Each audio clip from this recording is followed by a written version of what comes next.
बहुत बहुत धन्यवाद अध्यक्ष महोदय जी। समय बेहद कम है तो मैं बस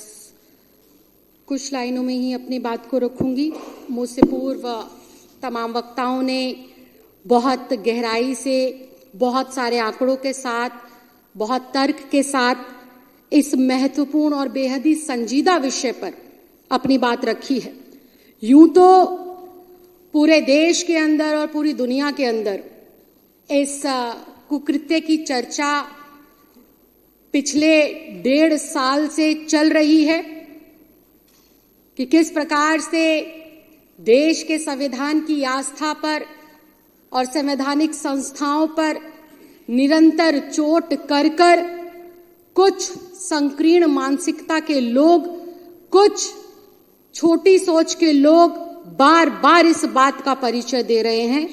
कि उनको सिर्फ और सिर्फ एक बात समझ आती है, एक शब्द समझ आता है, वो है तानाशाही। लेकिन डॉक्टर भीमराव अंबेडकर जी के द्वारा लिखे गए संविधान और हजारों हजार क्रांतिकारियों के बलिदान की वजह से जो हमारे भारत देश को गौरव प्राप्त हुआ है लोकतंत्र में, उस लोकतंत्र के अंदर इन लोगों के तानाशाही वाले मंसूबे तो दूर की बात है, इस शब्द के लिए भी कोई जगह नहीं। अध्यक्ष जी, कहावत है, जैसा खाओगे अन्न वैसा होगा मन, और जैसे होंगे संस्कार वैसे होंगे आपके आचार विचार। तो अध्यक्ष जी, जब मैं संस्कारों की बात कर रही हूं तो मुझे बहुत ही भारी मन से ये कहना पड़ रहा है कि जिस पार्टी की सरकार आज देश के केंद्र में है और देश के 22 राज्यों में है, उस पार्टी का जन्म ही दंगों से, लोगों को डरा धमकाकर वोट लेने से ही हुआ है। और वो डरा धमकाकर दंगों से सरकार बनाकर जो प्रधानमंत्री के तौर पर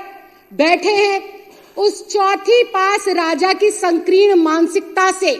सिर्फ और सिर्फ हम लोग इसी बात की उम्मीद कर सकते हैं कि उनके अंदर सिर्फ और सिर्फ ईर्ष्या है, ग्लानि है और हर वक्त दूसरे के साथ परस्पर जो है कंपटीशन, काम के दम पर जीतने की भावना नहीं है। उनको कैसे नीचा दिखाकर आगे बढ़ा जा सके, ये भावना निरंतर उनके अंदर पलती है, बढ़ती है। जब कोई पार्टी दंगों के दम पर, वोटों की चोरी कर कर, वोटों की खरीद फरोख्त कर कर, सरकारों को रातों रात तोड़कर, विधायकों को डरा धमकाकर अस्तित्व में आती है, तो उनका गृह मंत्री तड़ी पार होगा, ये बिल्कुल साफ है और नामजद है। ये मैं, मेरा दल या कोई और नहीं कहता, ये चुनाव के माध्यम से कही हुई बातें नहीं है, ये तो भारत की न्याय व्यवस्था के माध्यम से न्यायालयों के अंदर सत्यापित बात है। और जब आपकी मानसिकता इतनी संकीर्ण होगी, जब आप अनपढ़ता का परिचय देंगे, जब आप गुंडागर्दी का परिचय देंगे, तो निश्चित तौर पर यह बिल्कुल साफ हो जाता है कि एक पढ़े लिखे, एक प्रभावशाली, एक IITN से एक ऐसा व्यक्ति जो सब कुछ निछावर करता आया है मां भारती के लिए और दिल्ली वासियों के लिए, तो उससे मोदी जी को डर लगना लाजमी है। और ये बात कहना इस सदन के अंदर बिल्कुल गलत नहीं होगा कि जब जब मोदी डरता है केजरीवाल से, तो ईडी और CBI को आगे करता है, क्योंकि इनके पास कोई विजन नहीं है अध्यक्ष जी, इनके पास कोई विचार नहीं है अध्यक्ष जी, इनके पास कोई ऐसे नेता नहीं है जो देश के हजारों लाखों करोड़ बेटे बेटियों को रोजगार दे सके। हाँ, इनके पास जुमले जरूर है। पिछली बार कहा था कि हर किसी को 15 लाख रुपए देंगे, इस बार कहा कि हर किसी को 2 करोड़ नौकरी देंगे, और फिर कहते अगर मैं ना कर पाऊं तो झोला उठाकर चला जाऊंगा। तो जो व्यक्ति दिमाग में रखता है कि मैं नहीं कर पाऊंगा तो झोला उठाकर चला जाऊंगा, तो निश्चित तौर पर वो अपनी संकीर्ण मानसिकता का बार बार परिचय देते हुए अपने से ज्यादा प्रभावशाली विपक्ष के नेताओं को जेल में डालने का काम करेंगे, झूठे षड्यंत्र बनाकर उनकी ईमानदारी, उनकी कर्मठता और उनकी सरकार को डीरेल करने का काम करेंगे। मैं आज कहना चाहती हूं इस सदन के माध्यम से बिल्कुल 4 लाइनें खत्म करूंगी। मैं इस सदन के माध्यम से आज अध्यक्ष जी कहना चाहती हूं कि मोदी जैसे और भारतीय जनता पार्टी जैसे लोग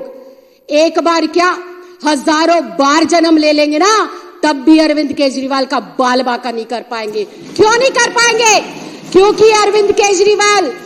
अरविंद केजरीवाल एक महज नेता नहीं है, अरविंद केजरीवाल एक क्रांति है, और वो क्रांति जिसने ईमानदारी और काम की राजनीति को 75 साल के बाद इस आजाद भारत के अंदर स्थापित कर दिखाया है। अरविंद केजरीवाल आज आजाद भारत में पहला ऐसा नेता है जो कहता है अगर मैंने काम किया है तो मुझे वोट करना, अगर मैं ईमानदार हूं तो मुझे वोट करना। मैं चैलेंज करती हूं विपक्ष के साथियों को, एक बार मोदी जी से कहलवा दो कि अगर मैंने काम करा है तो मुझे वोट कर दो। भाई साहब, जमानत जब्त ना करा देना है देश की जनता, ढूंढते रह जाओगे वोटों को। तो अध्यक्ष जी,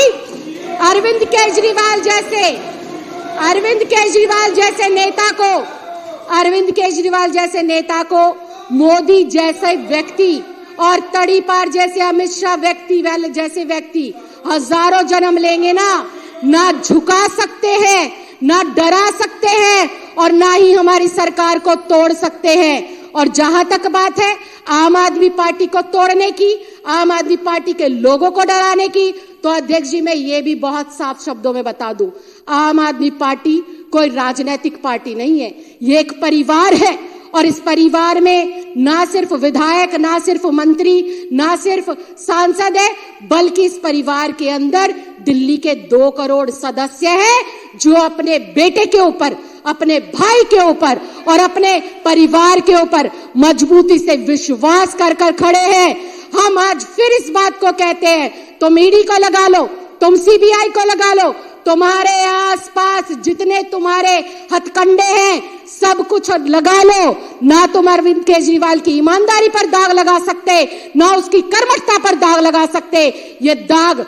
वापस तुम्हारे मुंह पर लगेंगे, हेमंत बिश्व शर्मा के रूप में लगेंगे आपके मुंह पर ये दाग आकर, शुभेंद्र अधिकारी के तौर पर तुम्हारे मुंह पर ये दाग आकर लगेंगे, जो नर्मदा घोटाला हुआ उसके नाम पर, और मोदी सरकार और ईडी के दुरुपयोग की वजह से ना विपक्ष खत्म हो सकता है, ना विपक्ष खत्म होगा। आने वाले समय के अंदर आप देखिए, अभी तुम्हारी बैसाखी की सरकार चलती है केंद्र में 2 बाबुओं के दम पर। वो बाबू जिस दिन अपना सहारा हटा लेंगे तो हमारे जो चौथी पास राजा है वो कुर्सी से नीचे गिरेंगे और संविधान की जय जयकार होती रही है। तो अध्यक्ष जी, मैं सिर्फ इतना कहना चाहती हूं, आज तक जितनी भी सरकारों ने अपनी संस्थाओं का दुरुपयोग करा है, इस लोकतंत्र के माध्यम से, संविधान के माध्यम से जनता ने उनको जवाब दिया है। वो दिन दूर नहीं, दिल्ली में एक बार फिर से जनता भारतीय जनता पार्टी के कान पर इतनी जोरदार तमाचा मारेगी कि वो जो ये 8 सीटें हैं वो भी 0 पर सिमट जाएगी। अरविंद केजरीवाल जी को जनता प्यार करती थी, है और करती रहेगी। आज पूरी दिल्ली में एक ही नारा है, मेरा केजरीवाल ईमानदार है, मेरा केजरीवाल काम करने वाला है। और जब तक केजरीवाल है, दिल्ली के विकास को, दिल्ली के बुजुर्गों की तीर्थ यात्रा को, दिल्ली की विधवा बहनों की पेंशन को और दिल्ली के बच्चों की अच्छी शिक्षा, स्वास्थ्य को और बहनों की सुरक्षा को भारतीय जनता पार्टी के एक छोटे छुटभैया नेता ना रोक पाए थे, ना रोक पाएंगे, और ना ही ये इस क्रांति को कभी भी अपने रास्ते से भटका पाएंगे।